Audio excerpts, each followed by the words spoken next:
আসসালামু আলাইকুম প্রিয় বন্ধুরা, আপনারা আসলে আসেন, না আসলে তাতে কোনো সমস্যা নেই। রায়নগর থানাধীন কৃষ্টপুর নামক জায়গাতে আমি আসলাম। এসে এই এই যে দেখতেছেন গতবার যে নদী ভাঙনের সিস্টেমটা আপনাকে দেখাইছিলাম, এখানে গতবার একজন লোক নৌকা থেকে পড়ে মারা গিয়েছিল, সেই ভিডিওটাও আপনারা আমার মাধ্যমে দেখেছেন। তো আজকে দেখেন, যদি এই কাজটা আরো 2-1 মাস আগে করা যেত তাহলে দেখতেন যে এই পানি এখানে আসতো না, আর আসলেও অনেক পরে আসতো, কিন্তু এই পানি আসার কারণে কিন্তু কাজগুলো চলার সমস্যা হয়েছে। এখন এই কাজগুলো বন্ধ রয়েছে। তো প্রিয় বন্ধুরা, তো বর্ষা চলে এসেছে, তো এই কাজ কখন করবেন?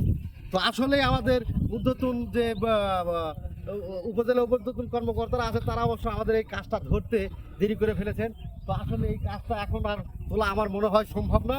তো সবার দৃষ্টি আকর্ষণ করছি, অবশ্যই আপনারা এই ভিডিওতে লাইক কমেন্ট শেয়ার করে সবাইকে দেখানোর চেষ্টা করবেন যে আমরা এই নদী ভাঙন থেকে তুলে ধরেছি। ধন্যবাদ।